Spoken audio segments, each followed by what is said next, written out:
Assalamualaikum warahmatullahi wabarakatuh.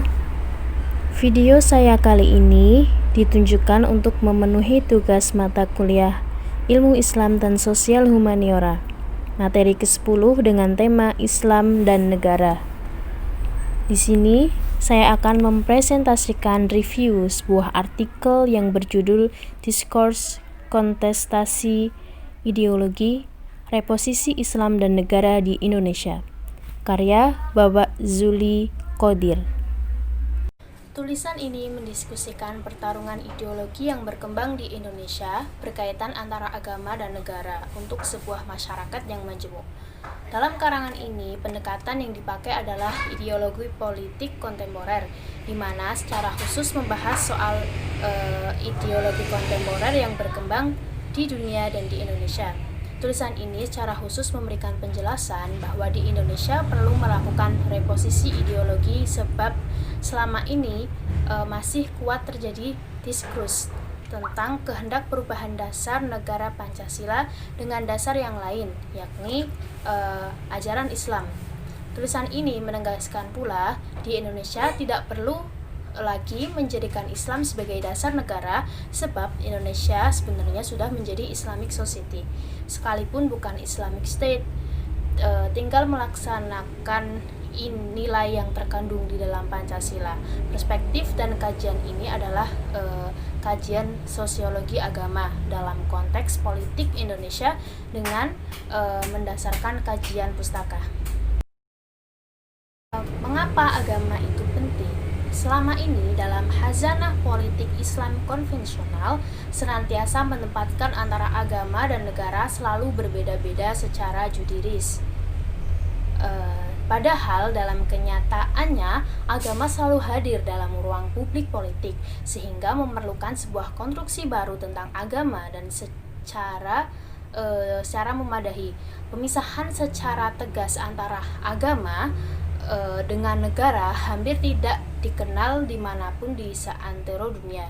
Di jagat manapun agama selalu hadir dalam negara dan negara berkepentingan dengan agama. Minjam kata Abdul Aziz, kekukuhan proposisi penguraian kemapanan yang hendak memprivatisasi agama dan menyingkirkan agama dari kancah publik sekular menjadi hambatan utama dalam memahami masyarakat, di mana kewajiban agama menjadi unsur utama dalam menyelesaikan masalah-masalah sosial dan menyokong kebersamaan masyarakat. Model sekularis, meskipun ia menolak adanya dominasi satu agama terhadap agama lainnya, ia juga bisa meminggirkan umat beragama sehingga bisa mendorong mereka menjadi militan, agresif, dan separatis. Dalam suatu masyarakat politik di mana tidak ada pembatasan yang jelas antara agama dan negara, sebagaimana yang terjadi dalam beberapa rezim Islam, wacana politik bukannya menuntut adanya dominasi politik terhadap agama atau sebaliknya, melainkan menekankan peranan pemerintah untuk mewujudkan hubungan dan tanggung jawab yang mengikuti tuntutan nilai-nilai yang berlandaskan kehidupan spiritual. Agama dalam 3 dekade terakhir yang sudah seharusnya muncul sebagai sumber penting inspirasi dan imperatif moral yang diperlukan untuk memelihara kohesi sosial. Komitmen religius tidak sekedar memobilisasi rasa amarah rakyat melawan kekuatan otoritatif negara, melainkan juga peranan konstruktif dalam pembangunan bangsa, rekonsiliasi nasional. Atas dasar inilah yang menyebabkan kita perlu melakukan reposisi atau menata kembali bagaimana mestinya hubungan agama dan negara. Dalam konteks seperti itu pula kita harus melihat bahwa agama adalah hak paling asasi dari umat manusia yang harus dilindungi oleh siapapun termasuk negara. Karena itu pula agama diposisikan sangat penting oleh negara dan umat yang menempati sebuah negara. Daya ikat dan daya dorong agama dalam masyarakat tidak terbantahkan eksistensinya. Agama tidak diragukan lagi di masyarakat. Dimensi agama dalam makna sosiologis seperti adanya faith, belief system, leader, teacher, text atau kitab, ummah, jamaah, dan ritual masih terus berkembang. Kehebatan majlis agama karena agama memiliki landasan filosofis tentang manusia dan kemanusiaan sebagai etika universal. hanya sayang landasan etnik universal tentang manusia dan kemanusiaan seringkali ditabrakkan dengan kepentingan-kepentingan ekonomi dan politik kelompok beragama itu sendiri. Kontradiksi spirit dalam beragama tersebut diyakini dapat membuat umat beragama pada posisi di tengah. Apakah dia akan terdorong pada salah satu spirit saja ataukah kedua-duanya? Apakah seseorang akan menjadi moderat ataukah menjadi militan? Sering tidak bisa terpisahkan dari pengalaman religius seseorang, baik secara kelompok maupun individual. Pengalaman religius atas bacaan yang diakses, pengalaman belajar, pengalaman masa lalu, bahkan pengalaman psikologis seseorang dalam kajian studi-studi agama akan memberikan pengaruh pada seseorang dan kelompok dalam beragama. Dari pemahaman yang berbeda tersebut, akhirnya menghasilkan berbagai macam varian orang yang beragama.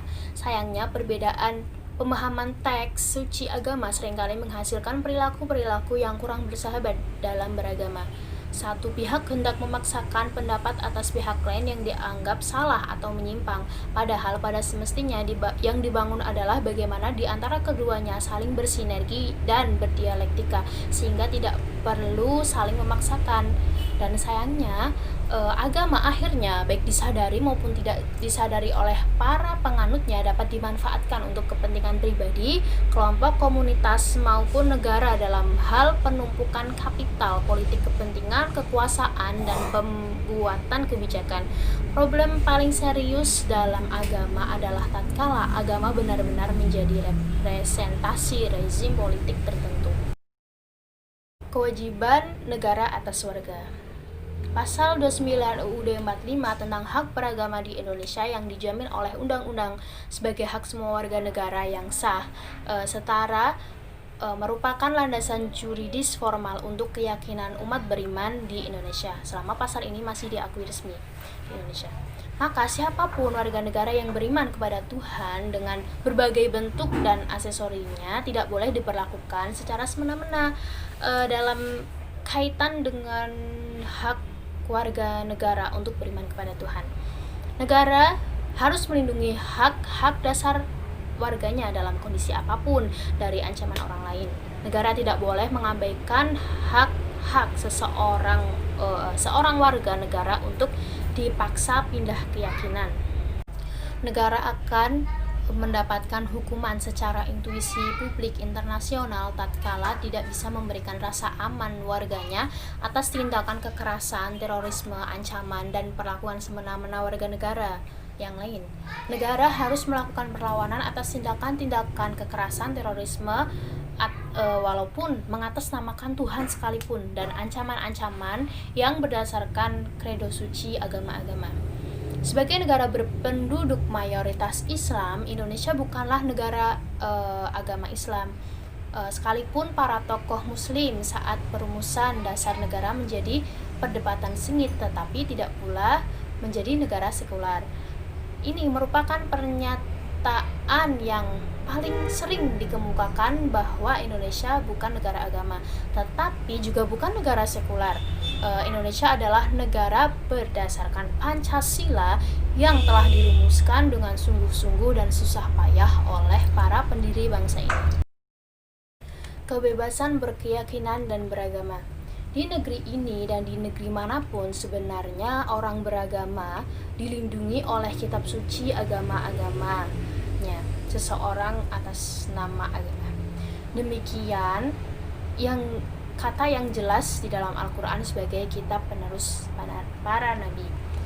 Namun dalam banyak kasus, orang beragama dan berkeyakinan malah mendapatkan tantangan dari orang yang beragama itu sendiri. Bahkan tantangan tersebut juga berdasarkan kitab yang melindunginya. Ini tentu saja kontradiksi yang hebat, sebab menjadikan kitab suci sebagai religious bickering yang merupakan cara-cara tidak memanusiakan orang beragama dan berkeyakinan yang berbeda dengan keyakinan suatu kelompok. Religious bickering ini sebenarnya merupakan lanjutan dari political bickering. Suatu kelompok umat beragama atau berkeyakinan yang hendak memaksakan keyakinannya pada orang lain. Dari sana tentu saja akan terdapat banyak akibat negatif tatkala agama atau keyakinan telah menjadi bagian dari sandera politik suatu kelompok umat beragama.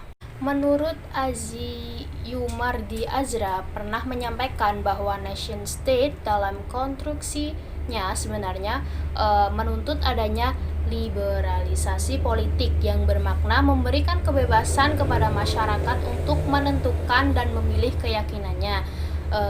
Dasar syariat Islam bukan menjadi pijakan dalam bernegara, sebab liberalisasi pemikiran dan politik menghendaki adanya pengakuan atas seluruh kelompok agama yang lebih menekankan adanya kebangsaan.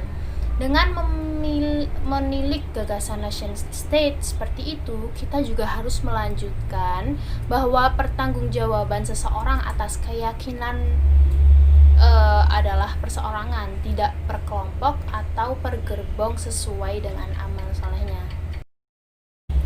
Gagasan tentang hubungan negara dan agama. Pilihan pertama, negara, agama. Negara mengambil salah satu agama menjadi dasarnya, misalnya negara Islam, Katolik, Kristen, Hindu, atau Buddha. Telah banyak terjadi dalam sejarah umat manusia di dunia dan banyak yang berubah pada perjalanannya dari negara agama menjadi negara tidak secara formal dengan agama. Ada yang terus berpegang agama harus menjadi dasar sebuah negara, seperti tradisi kekhalifahan dalam Islam. Turki misalnya.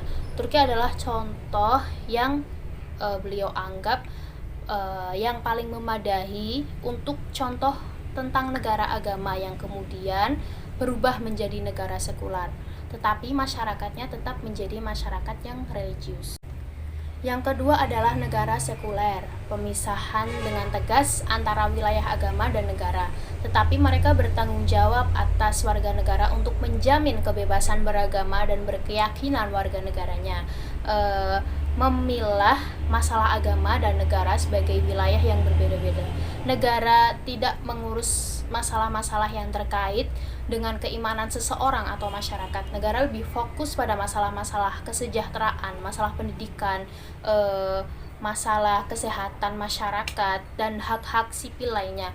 Negara secara ringkas menempatkan diri sebagai pelayan masyarakat dan hak-hak sipil lainnya yang bersifat non-keimanan. Negara tidak memberikan kerangka yang mematikan dan menyesatkan pada masyarakat terkait dengan soal keimanan karena kesibukannya dalam hal mensejahterakan masyarakat. Ketiga yaitu negara simbiose, yakni sebuah negara yang mengakomodir nilai-nilai agama dalam praktek kenegaraan, seperti negara Pancasila. Negara tidak menjadikan agama tertentu sebagai dasar negara, tetapi negara mengambil nilai-nilai agama dalam konstitusi, misalnya UU PA, UU Sisdiknas, UUD 45, dan Pancasila. Dengan memperhatikan berbagai produk-produk hukum yang ada di Indonesia, kita sebenarnya bisa dengan tegas menyatakan bahwa Indonesia adalah sebagai sebuah negara yang religius, bahkan masyarakat Islam sekalipun namanya tidak secara resmi berdasarkan Islam. Reposisi hubungan negara dan agama. Dengan bahasan yang telah beliau kemukakan di atas, dan kini gilirannya untuk memikirkan tentang hubungan agama dan negara di Indonesia yang masa depan dengan berbagai kecenderungan yang ada. Hal ini terpenting mengingat bahwa bangsa ini merupakan bangsa yang secara sara memang benar-benar heterogen, bukan hegemoni. Sara yang berpuluh-puluh tahun dilarang untuk dibahas dan didiskusikan oleh publik sekarang menjadi bagian penting dalam diskusi publik karena memang merupakan sesuatu yang penuh dengan makna dan realitas historis yang melatarinya. Mendiskusikan SARA sebenarnya sama dengan mendiskusikan masa depan bangsa Indonesia itu sendiri. Negara harus menempatkan diri sebagai fasilitator dan mediator atas persoalan-persoalan keagamaan yang muncul di tengah masyarakat, sebab seringkali masalah agama membuat adanya kemarahan kelompok dan kelompok tertentu yang berbuat nekat sampai berani membunuh ataupun dibunuh sekalipun. Hal yang tidak kalah pentingnya, negara juga memposisikan agama dan keyakinan sebagai hak dasar yang paling fundamental. Sebagai sebuah kebebasan tanpa paksaan, yang dibutuhkan adalah saling menghargai, menghormati, dan memahami. Negara harus mengurangi dominasi atas umat beragama dalam keyakinan, sehingga umat beragama di bawah kontrol otoritas negara. Bahkan gagasan lebih lanjut, negara harus menghilangkan politisasi agama oleh sebuah rezim politik yang tengah berkuasa, sehingga agama adalah representasi agama rezim politik. Dalam bahasa lain, agama harus dibebaskan dari kepentingan politik rezim tertentu. Negara harus menghilangkan masuknya kepentingan-kepentingan kelompok tertentu tentang ideologi agama dalam bernegara, baik Islam, Kristen, Hindu, Buddha maupun Katolik.